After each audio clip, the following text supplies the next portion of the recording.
The following presentation of City Cinematheque is made possible in part by the support of Instituto Cervantes, the Consulate General of Venezuela in New York, CNOC, Centro Nacional de Cinematografía de Venezuela, Patty and Gustavo Cisneros, Banco Consolidado, New York Branch, Banco Industrial de Venezuela, Banco Mercantil Venezuela, and Banco Unión.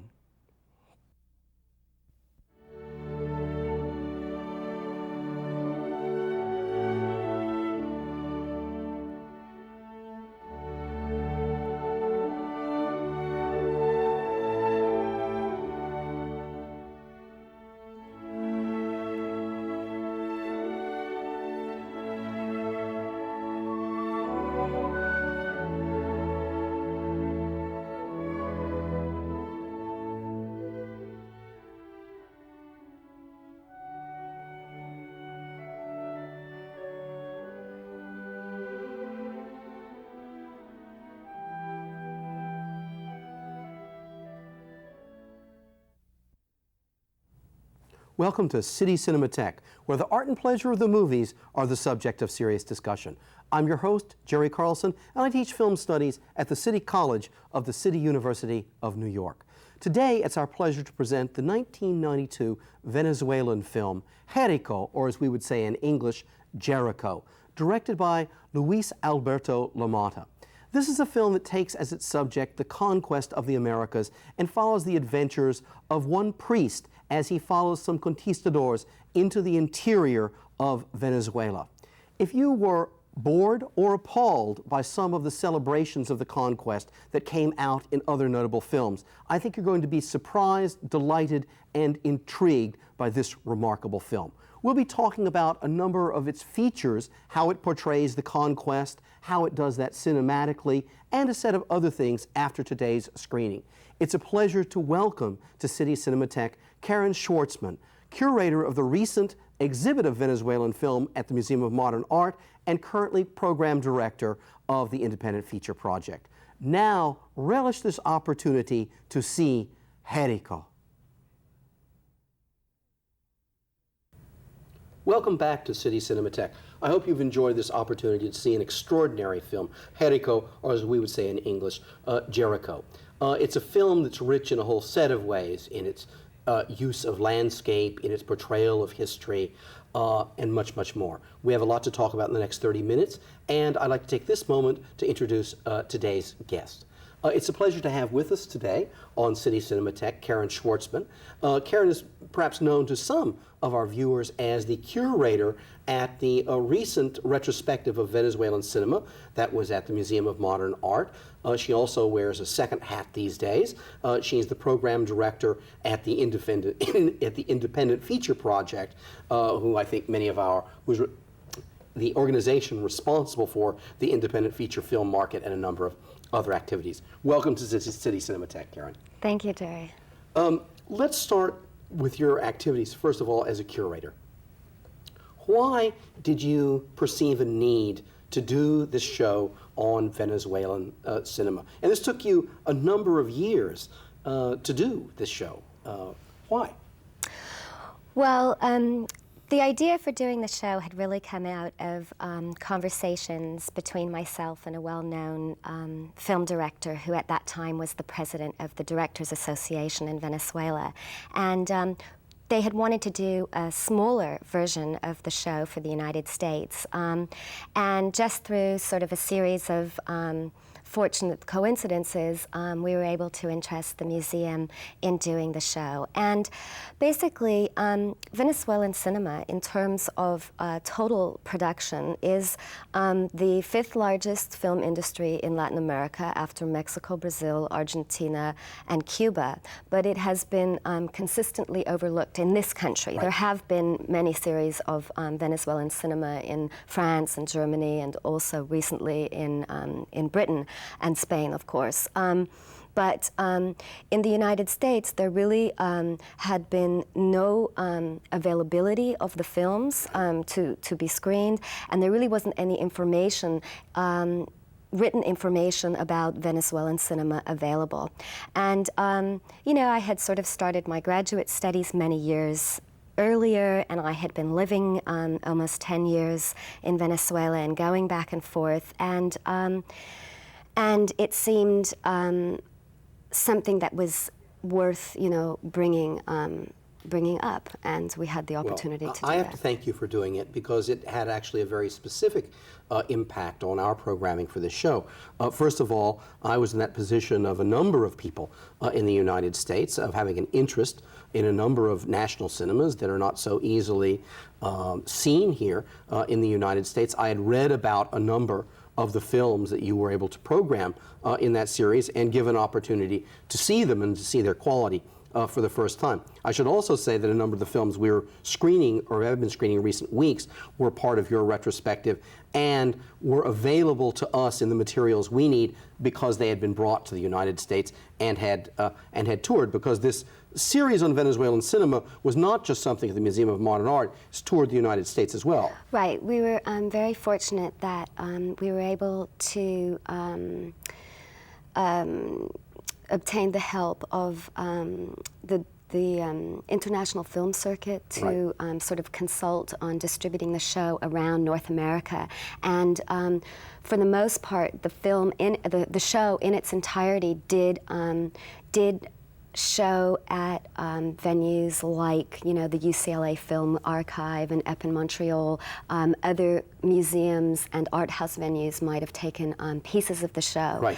And something else that was very important, and I was very grateful for, was a group called the International Media Resource Exchange actually transferred to video the entire show, and so the legacy of this exhibit, although the prints have probably gone home, still remains here for, you know, educational purposes, and you can rent those videos through this organization. Okay, great. Let's make our segue, as it were, over to this film and to this filmmaker. Now, I had, of course, before this series that you programmed originally at MoMA, I had read about Luis Alberto Lamata and a film called Jericho or Jericho. Tell us a little bit. This is his first feature film. Tell us a little bit about him. Well, I have some, you know, specific kind of biographical information. Why not? We're here. We're here, so we'll do it thoroughly. Luis Alberto Lamata, he was born in 1959. He actually is a historian. He studied history at the Central University of Venezuela, and he made, well, actually, before that, I should say, he actually comes from a film family, because his father had been a film technician as a young man in Madrid, and after the war went to Buenos Aires, where he worked in the Argentine film industry. And then when he came to Venezuela, he began to work in film and really in television. And I believe it's the family that has some partnership or responsibility for one of the television stations in Venezuela called Martes Televisión. And then in the 80s, he made 2 short films that brought him some attention in Venezuela. They won prizes in one of the cultural institutions, young filmmakers competitions.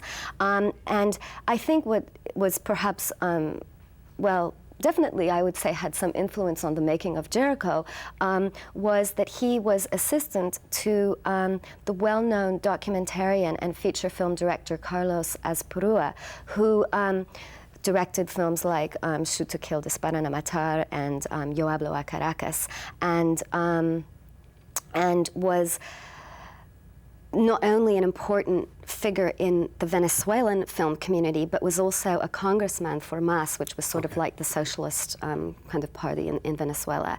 And his documentaries were primarily works of advocacy on behalf of the rural or indigenous communities that were endangered by the sort of larger national interests.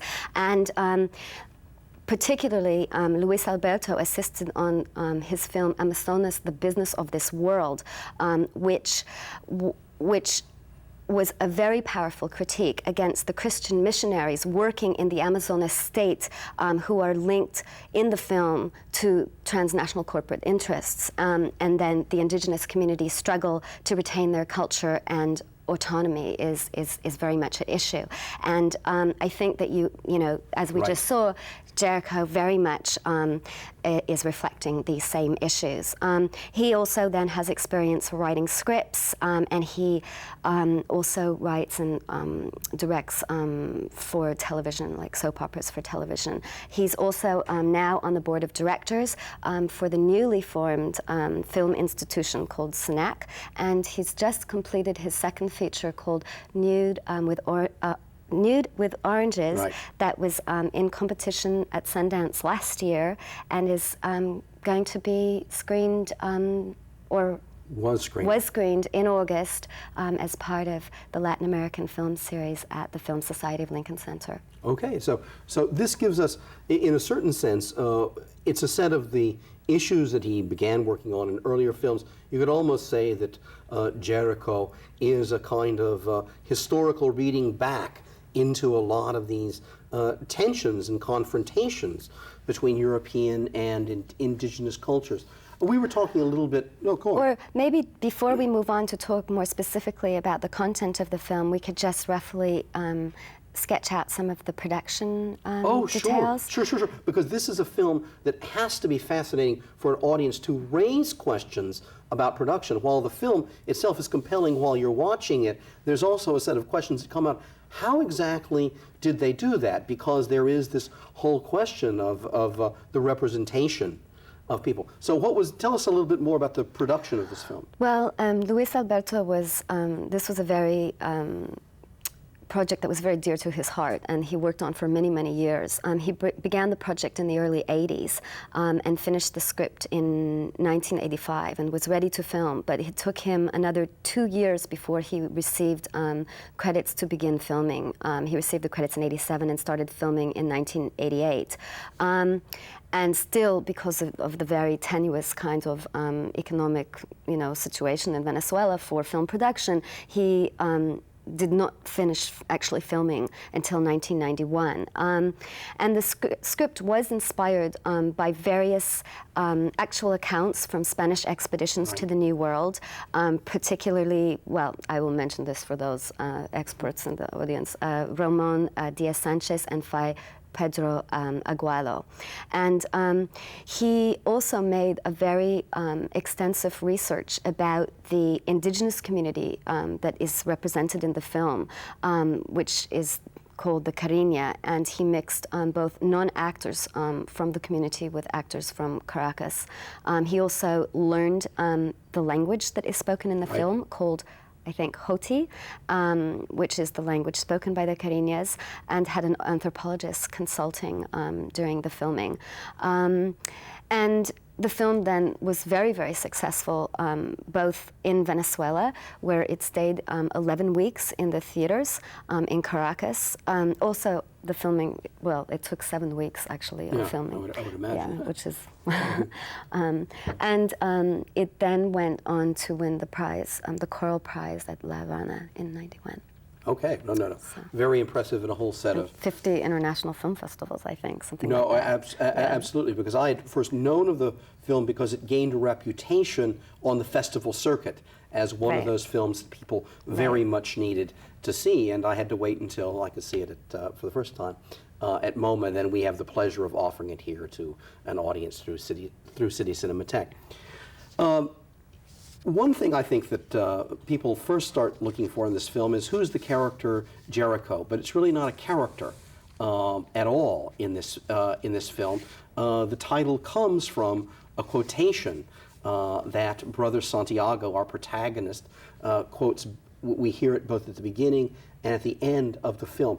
It might be useful for us to sort of just refresh ourselves about what the story of Jericho itself is. Could you help us with that? Yeah. Well, one of the things I brought with me was that Luis Alberto had said in an interview that he gave that he had always asked, transposing, I always asked myself why God went around allocating land which already had people living there. It seemed to me an irresponsible act of God. And in the Bible, Jericho was completely exterminated, which is very, obvious parallel to the story of the conquest. And so, if you don't remember, the story of Jericho was that Joshua has a vision of an angel with a drawn sword, and he goes to him, and he is told that basically that if he crosses the river and surrounds the city, that Jericho will fall. And so they go across the river and they surround the city for 7 days, and they blow the trumpets, and on the 7th day they make a great shout and the walls of Jericho fall, and they go in and they actually kind of slaughter all the inhabitants, right, and you know, animals and men and everyone, and it's a huge, you know, they take all the loot and they give it to the church. So when the film, both in the opening of the film and at the closing of the film, if you'll recall, right, his kind of voiceover, you know, memoirs say that Jericho hasn't fallen, it's in the soul. And I think that this kind of very clearly situates the film's position. Absolutely, because this brings up something you and I were chatting about a little bit before we went on camera, and that's this whole idea of a counter cinema. That is, we have cinemas, large cinema industries. Obviously, Hollywood is the model, but there are others. The French cinema, for example, large industries, but large industrial cinemas that really manufacture what scholars call consensual views of history. Which is a group view, a kind of mythological view, what the society endorses in 5th grade textbooks at any sort of particular time about the history. And certainly, this is a very interesting film. I know he wanted to make this before '92, but for this to come out and to be really circulating in the world in 1992, it's actually a provident coincidence, because it serves as a perfect counterpoint to all of those, you know, Columbus movies that I don't think most people ever wanted to see or have made, but that certainly at best present a sort of ambiguous view of this, and at worst present a completely celebratory view of this experience of the first 25 years of the encounters of Europe with the new world. And this is a film that really goes completely against that grain, though it's very interesting you bring up that quotation, because the first quotation is as you so well put it, it's an interpretive cue or clue to the rest of the film. Because when we see Brother Santiago first, when we actually see him, not when we hear his words, he is part of the mission. Right. And also in that opening kind of voiceover, he says it's a diary written backwards. Yes. And it very much is this kind of revisionist response to these kind of typical, you know, what we might call Eurocentric or colonialist recountings and teachers of, you know, what we refer to as, you know, the conquest.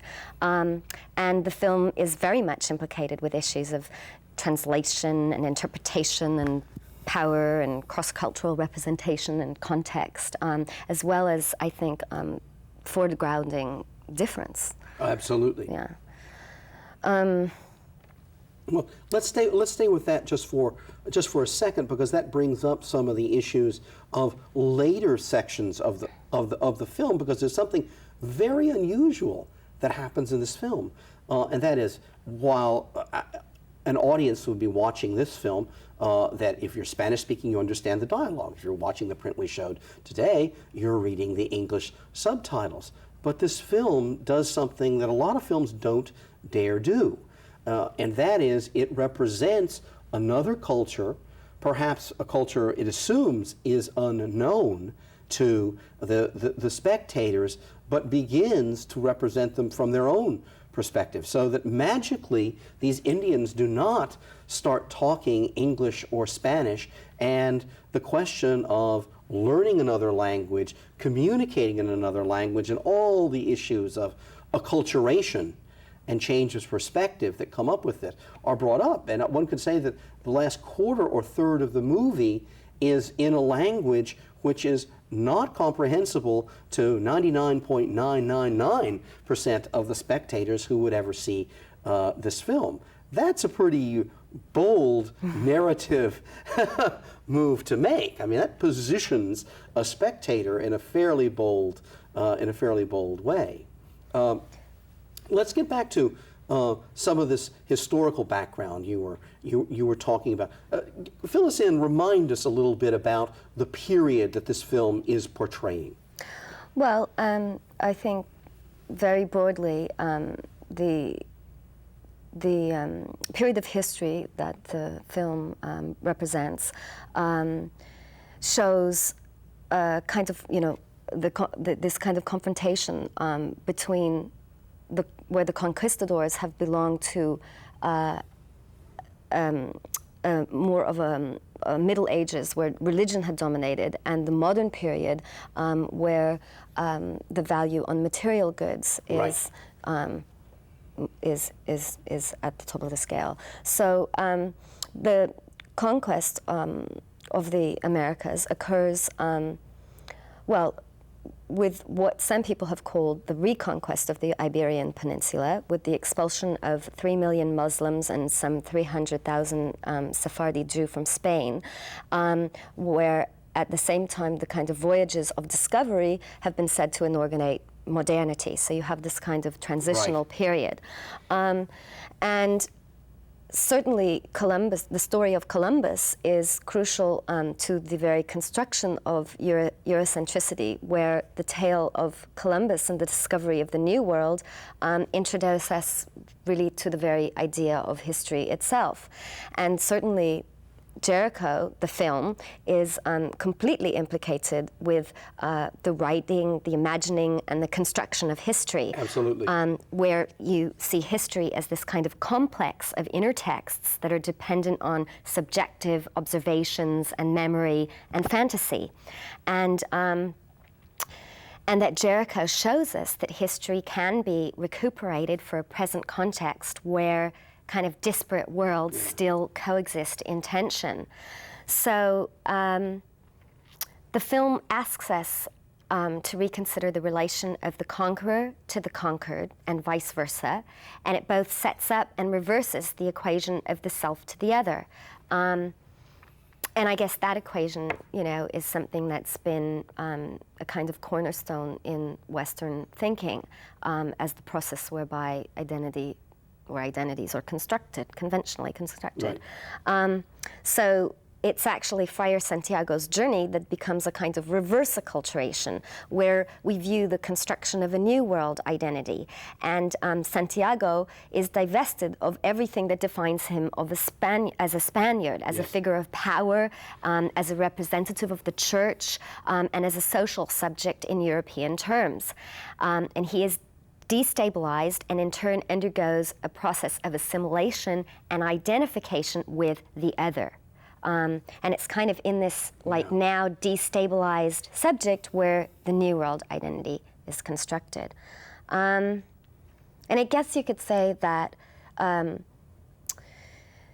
where the other is no longer perceived as an object, but now seen as a subject, you could say that Santiago has undergone this kind of coming of consciousness. And so you can extend this also to the colonial encounter, and you could say that perhaps the national, or maybe more relevant to Jericho would be a pan-national identity, is now sort of redefined. Yeah, absolutely. I think that's absolutely on the mark. One of the things that interests me about the film and that progress and this stripping away of one identity and then the construction and assumption of another one is that a lot of films are set up with a single protagonist-antagonist relationship where, the bad guys rob the bank and the good, policeman has to track the bad guys for the next 2 hours. But because this is a narrative about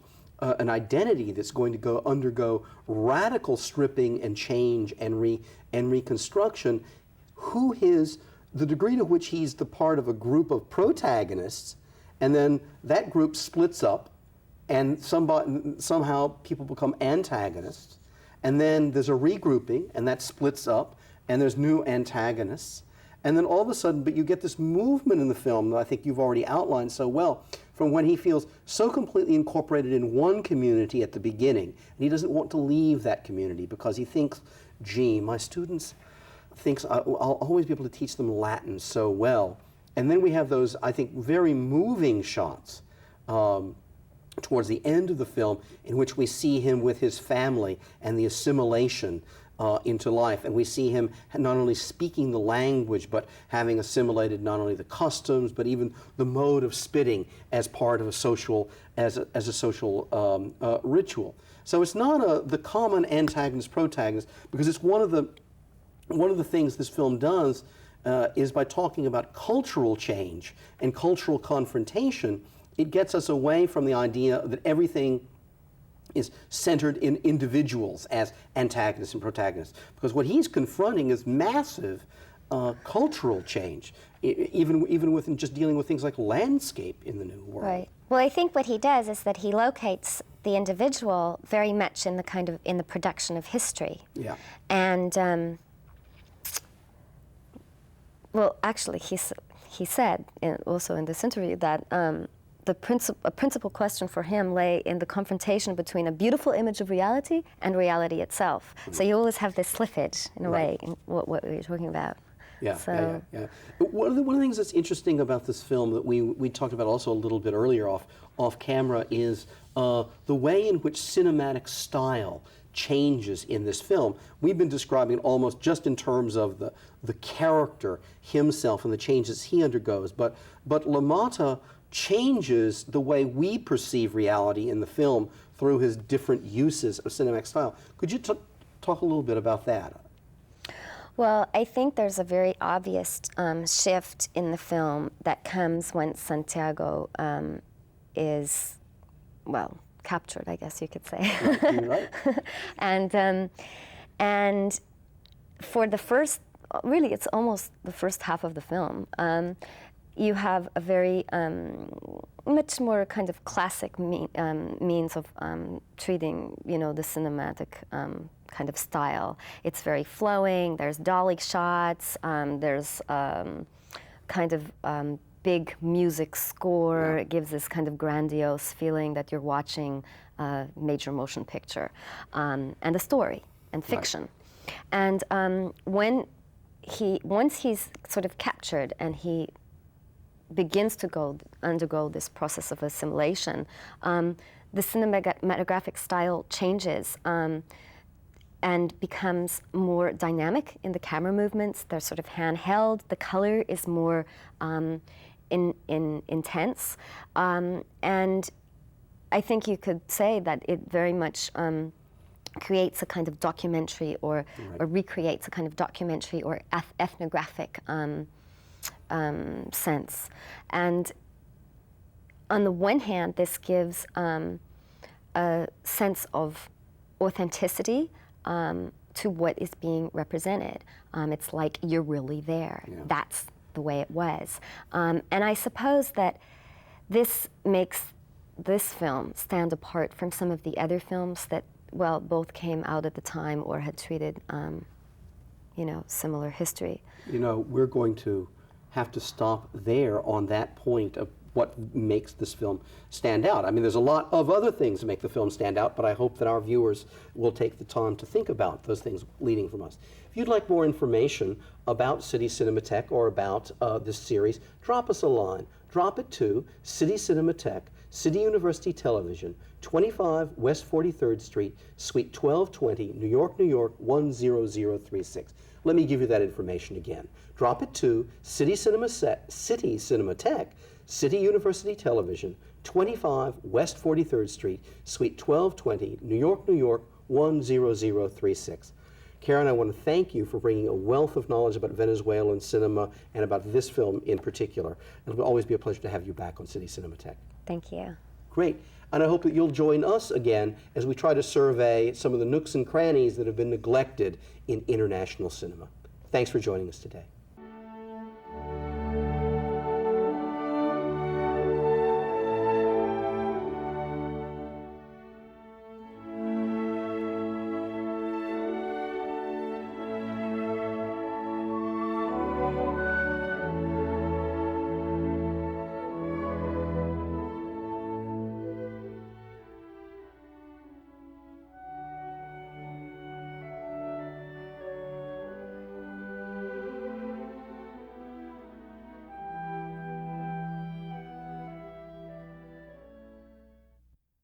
The preceding presentation of City Cinematheque was made possible, in part, by the support of the Consulate General of Venezuela in New York, CNOC, Centro Nacional de Cinematografía de Venezuela, Patty and Gustavo Cisneros, Banco Consolidado, New York branch, Banco Industrial de Venezuela, Banco Mercantil, Venezuela, Banco Unión, and by Instituto Cervantes, dedicated to promoting a knowledge of the language and literatures of the Spanish-speaking peoples.